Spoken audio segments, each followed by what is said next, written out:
Woohoo! We are live. Hello, everyone. Happy Wednesday. Let me go ahead and share per usual, and then we will get started.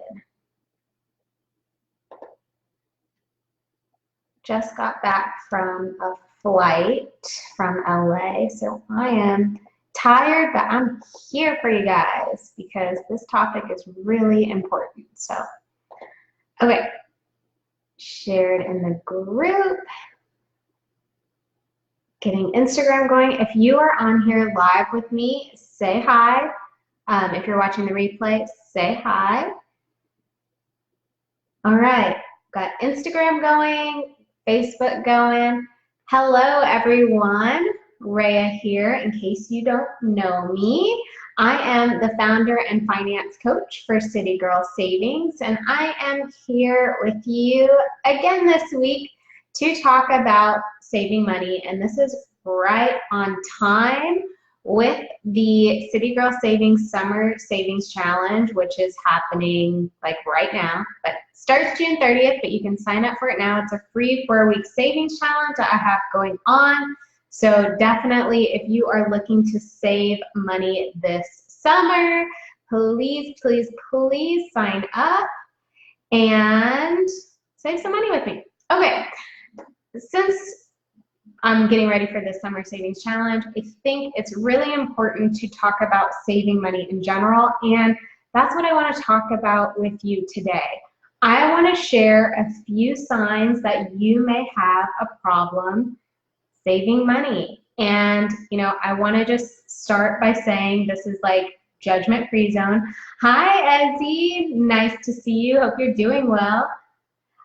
So I want to say that this is like judgment-free zone. I'm not sharing these signs with you so you can feel bad about yourself. I'm sharing these signs with you so that you can recognize if something is wrong in your situation. Good. You need to acknowledge something's broken or not working, and then you work to fix it, right? But you can't fix what you don't know is broken. So that's all today's topic is. It's signs that you may have a problem saving money. So Ezzy, if you want to sign up for the Summer Savings Challenge, you're on Instagram, the link is in my bio. If you're on Facebook, it's all across the City Girl Savings Facebook page. So definitely sign up. I think you'll enjoy it. Okay, so I want to just start by sharing a few things that I've heard from clients or potential clients when it comes to saving money.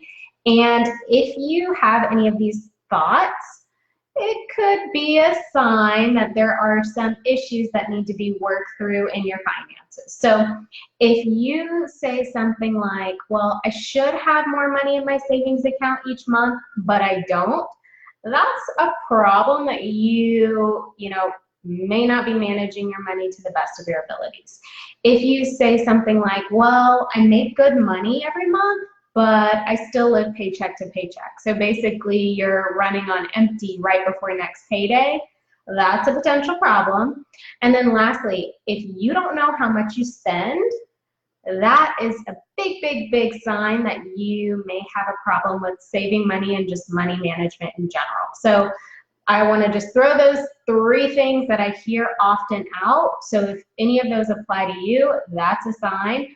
But there are a few other signs that could indicate you have a problem saving money, and I'm going to just dive right in. First one, you don't know what you should be saving each month. So there's more to saving money than simply like putting $50 away here, putting $100 away there, saving what you can when you can. You have to take it a step further and actually understand what you can afford to put into your savings account on a regular basis. So the only way to do that is you need a budget. If you don't have a budget, that's a big sign you probably aren't saving as much as you could be, which is an issue, right? Like you should be saving exactly what you can afford to save. So you would want to leverage your budget. If you don't have a budget, it's time to create one. But you will want to leverage your budget to see what you can truly afford to save based on your situation. So starting with your income and then subtracting all of your bills and expenses and what's left over.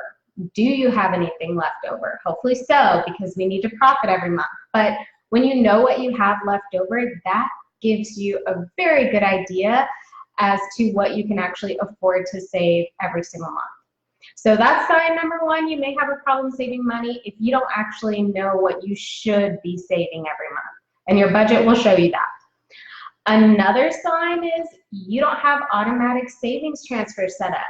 I'm telling you, this is probably the easiest thing you can do to start saving money consistently, regularly, and without like any effort. So it starts again with knowing what you can afford to save. But when you know what you can afford to save each month, you should have an automatic transfer scheduled and set up for that amount.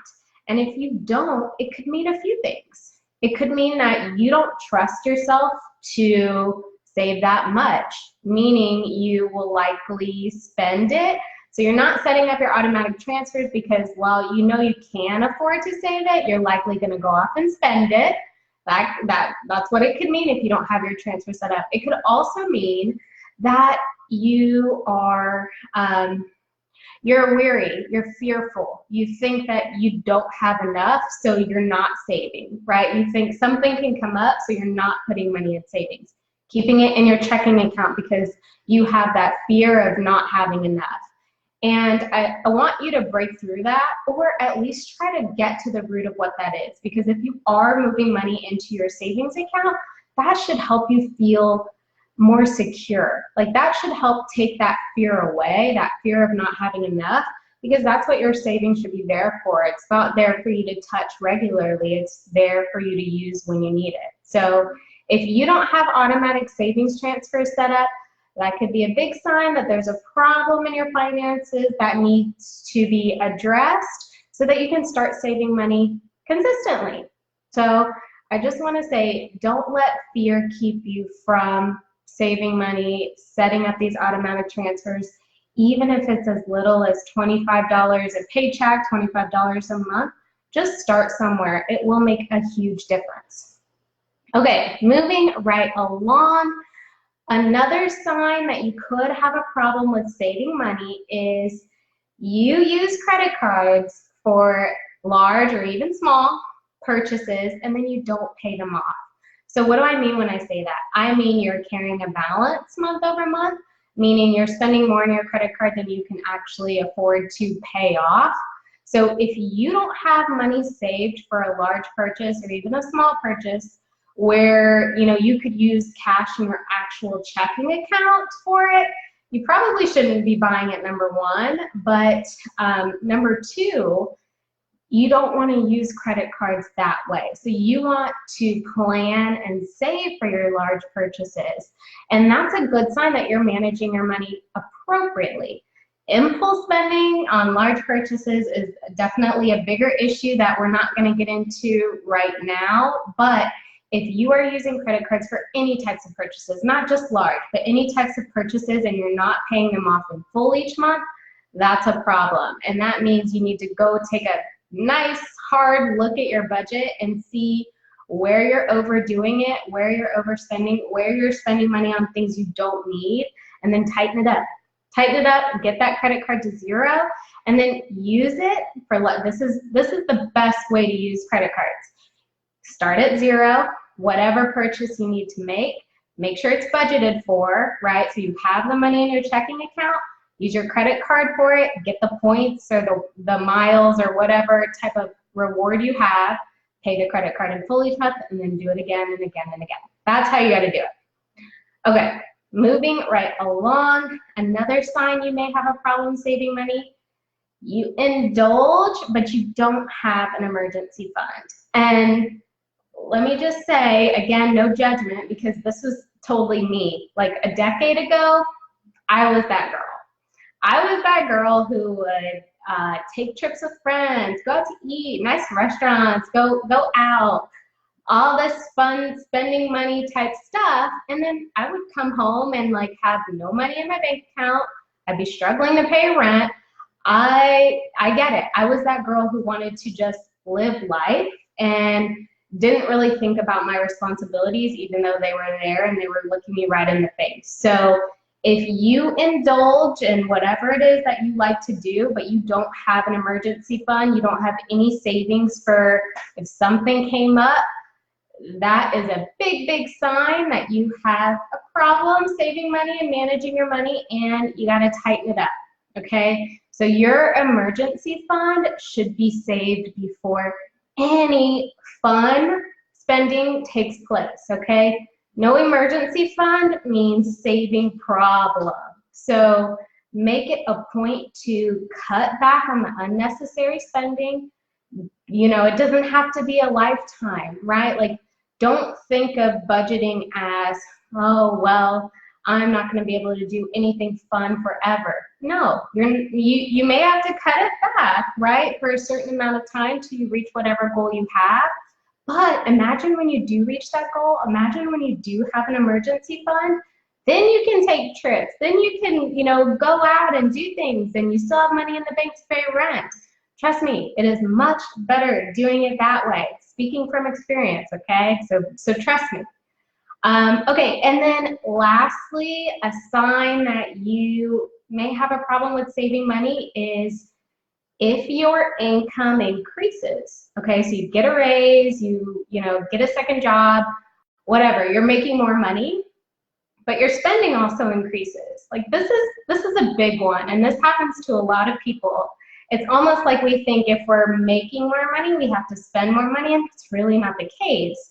And if you think about it, you were surviving just fine, hopefully, on your previous income. So why do you have to increase your spending when your income goes up? It's something to think about. But if this is happening to you, it's definitely a sign that you have a problem with saving money, because now that you're making more, you're spending more. And, you know, going back to my point, obviously you survived on that original income just fine, or maybe it was tight, but you did it, right? So really get to a place where you know exactly what your expenses are, what your spending is, what your goals are, and make sure everything can get covered. And anything in excess of that, like, put it towards savings. You know, use it to build wealth, whether that be paying off your debt, investing, you know, anything that's going to get you to a better place in your finances, that's what you want to do. So, you know, the reality is true money management comes with the ability to live on less. And I know that, you know, I don't want to say that's like duh, but it's true. And it's obviously easier said than done, but it's really true. If you can master controlling your spending, if you can master saying no to the things that you don't really need, if you can master, you know, your budget and making sure all of your bills and priorities are taken care of, anything extra goes to debt or savings, like, you will see results. And it doesn't matter how much or how little you make. Obviously, if you make more money, it's just going to help you get there faster. But, you know, a lot of money isn't the answer, okay? It's what you do with the money you have. So, you know, we just went through all of these signs where maybe you have a problem with saving money and you need to kind of tighten things up with your budget. I really want you guys to think about everything that I just talked about and if it really applies to your situation. And if it does, don't feel bad, do something about it. You know, start, you know, get a budget template or worksheet, or, you know, review your budget. Just do something to put yourself in a better position with your money. I'm telling you, you start now, don't prolong it. You know, time is going to keep moving on with or without you. So definitely get with it. And another thing you can do is join in the Summer Savings Challenge. So I see some of you guys tuning in. In case you don't know, starting June 30th, I'll be hosting a free 4-week savings challenge. So, you know, me and everyone who signed up will be saving a specific amount of money each week for 4 weeks, totaling $250 by the end of the 4 weeks extra in savings. So If you want a little like boost to help you save money, definitely sign up for the Summer Savings Challenge. If you're on Instagram, the link is in my bio to do so. If you're on Facebook, I will post the link to sign up in the comment section. So definitely join me there. I am tired from my flight, so I'm gonna hop off, but if you guys ever have questions, don't hesitate to reach out. It was so nice tuning in with you all. Thanks for joining me, and I will see you soon. Bye, everyone.